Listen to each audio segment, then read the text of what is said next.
I am walking alone across a wide stretch of frozen tundra in Alaska, United States, under a pale sky that barely moves, carrying my backpack and breathing slowly as the cold presses against my face and stiffens my gloves. The landscape is quiet and ordinary for this place. Endless snow, scattered, ice, low wind, nothing that suggests urgency. And my steps leave shallow marks that the wind quickly softens. I stop briefly to adjust my jacket and look ahead, thinking only about finishing the route before the light fades, when a deep, irregular shape in the snow breaks the flat horizon. As I approach, the shape becomes a hole in the ice, wide, uneven, and dark. Its edges cracked and dirty as if the ground has collapsed under heavy weight. I slow down instinctively, feeling tension rise because this hole does not belong here and does not look natural or safe. Then I see movement inside. The hole, slow and heavy, and the white surface around it shifts slightly as something large struggles below the ice level. I step closer and clearly see a large adult polar bear trapped inside the deep hole, its massive body wedged tightly, shoulders pressed against frozen walls, thick fur smeared with dirt and ice. The polar bear lifts its head with visible effort, breathing hard, front paws scraping uselessly against the icy edge, unable to gain leverage due to the narrow, collapsing sides. The animal does not roar or attack, but its eyes remain fixed on me, wide and alert, following every small movement I make on the surface. I remain frozen in place, fully aware that this is a powerful wild animal, yet equally aware that the polar bear is exhausted, confined, and unable to escape on its own. The wind passes over the hole, blowing loose snow down onto the polar bear's back, and the animal shifts again, causing small chunks of ice to fall inward. I realize that the longer the polar bear stays trapped in this hole, the more unstable the edges become, increasing the risk of collapse or injury. The polar bear slowly raises one paw toward the edge, claws scraping against ice that breaks away immediately, and the animal exhales sharply in visible frustration. I do not hear any sound from the polar bear beyond its heavy breathing, but its posture communicates urgency, strain, and a silent demand for help. Standing there, exposed in the open tundra, I understand that walking away would almost certainly mean death for this animal, and staying means taking responsibility for what happens next. I keep my distance, heart pounding, knowing I cannot solve this alone, while the polar bear remains trapped in the hole, watching me without aggression, waiting. I step farther back from the edge of the hole, keeping my body angled away, because I know that one wrong movement could trigger the ice to collapse under my weight.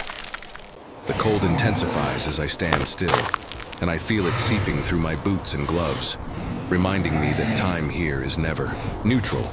The polar bear shifts again inside the hole, and the movement sends a visible crack spreading along the frozen edge, widening the opening slightly and making the ground look even more unstable. I scan the surrounding tundra and realize how isolated this place truly is, with no vehicles, no structures, and no immediate help anywhere on the horizon.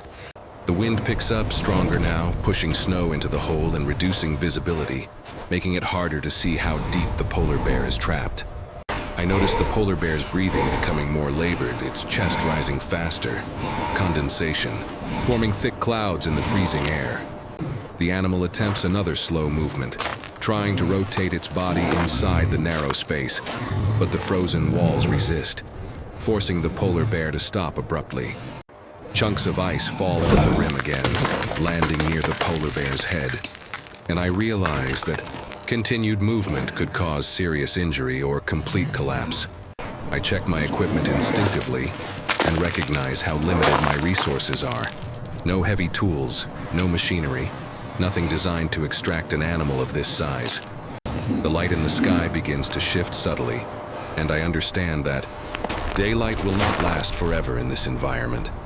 The polar bear lowers its head briefly, resting it against the icy wall, showing signs of exhaustion that feel dangerously close to giving up. I take another step back, creating more distance, knowing that stress or panic could provoke a defensive reaction, even from an exhausted animal. The wind howls across the tundra and the temperature drops further, turning the situation into a race against both cold and structural failure. I realize that if nothing changes soon, the polar bear's strength will fade faster than the ice can hold. Standing there alone in the vast frozen landscape, I understand that waiting passively is no longer an option, and that the next decision I make will define whether this rescue is even possible. I move farther from the hole and pull out my satellite communicator, knowing that normal signals do not exist in this frozen isolation. My hands shake slightly as I activate the device, the cold fighting every movement, while the deep hole with the trapped polar bear remains clearly visible behind me. I input an emergency wildlife rescue request, transmitting my location in Alaska, United States, and describing a large adult polar bear trapped tightly inside a collapsing ice hole. The wind continues to blow snow across the ground as I wait for confirmation, keeping my eyes alternating between the device and the polar bear below. The polar bear shifts weakly inside the hole, its massive body still wedged, breathing heavy and uneven, reminding me that time remains critical. A response finally appears on the screen, indicating that a wildlife rescue team is mobilizing and requesting that I maintain visual control without approaching the edge. I reposition myself at a safe distance, marking the area with visible gear on the snow to help rescuers locate the exact spot quickly. The polar bear lifts its head slightly again, snow falling from the rim onto its fur, and I remain still, avoiding any movement that could cause further collapse. Minutes pass slowly, stretched by cold and wind, and the hole continues to show small fractures along its edge. In the distance, I begin to notice faint movement against the white horizon, shapes that do not belong to the natural landscape. A rescue vehicle approaches carefully, stopping far from the hole to avoid vibration through the ice. Several professionals step out, dressed in heavy cold weather gear, immediately assessing the terrain, the hole, and the trapped polar bear's condition. I signal clearly from my position, guiding them to the safest approach path while maintaining distance from the animal. The rescue team deploys stabilizing equipment around the hole, spreading weight and reinforcing the crumbling edges to prevent collapse. As they prepare their tools and coordinate silently through gestures, I realize that this moment marks the shift from helpless observation to controlled intervention. I watch as the rescue team moves closer with absolute precision, knowing that one mistake could cause the ice to collapse completely into the hole. The polar bear reacts to the increased activity by lifting its head and shifting its weight, and the movement sends a sharp crack through the frozen rim. Several rescuers immediately freeze in place, adjusting their stance to redistribute weight while keeping the stabilizing platforms firmly set. The hole visibly deforms, edges sinking a few centimeters, and my chest tightens as I realize how close this is to becoming fatal. The polar bear attempts to push upward again, driven by instinct, and its front paws scrape violently against the ice, causing more fragments to fall. For a brief moment, the animal loses balance inside the hole, its massive body tilting awkwardly, nearly pinning its own head against the wall.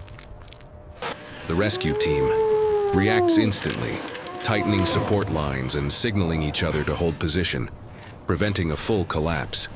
I stand completely still, unable to help physically, knowing that any movement from me could transfer vibration through the frozen ground.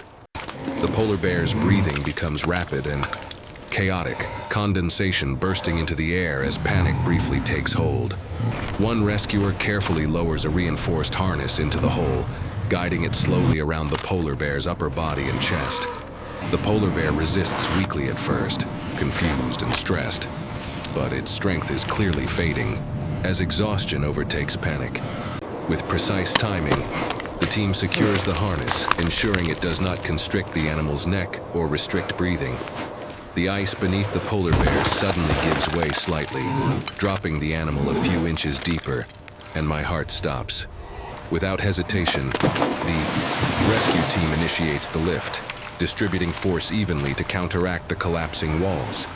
In that suspended moment, as the polar bear's body begins to rise, I understand that this decision, lifting now instead of waiting, changes everything.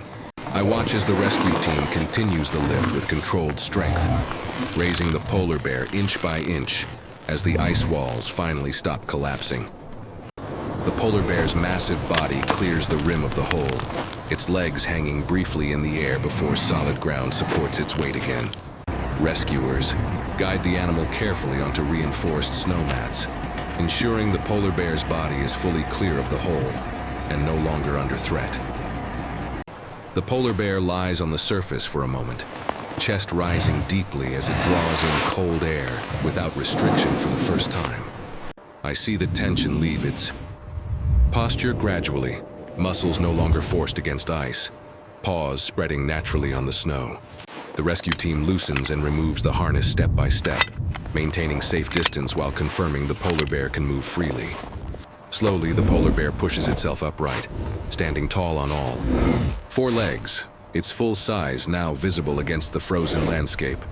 For a brief second, the polar bear turns its head in my direction, not aggressive, not fearful, simply aware. Then the animal begins to walk away from the rescue site, each step steady, moving across the snow toward open tundra. The distance between us grows, and the polar bear never looks back as it disappears into the white horizon. The rescue team packs their equipment methodically, the dangerous hole now marked and secured to prevent future accidents. I remain standing in the cold, watching the empty landscape where the polar bear stood moments before. The wind continues to move across the tundra, but the urgency is gone, replaced by stillness. I shoulder my backpack again, knowing this place will erase all traces of what happened here. As I walk away, alone once more, I carry the certainty that one life continues, because we chose to act.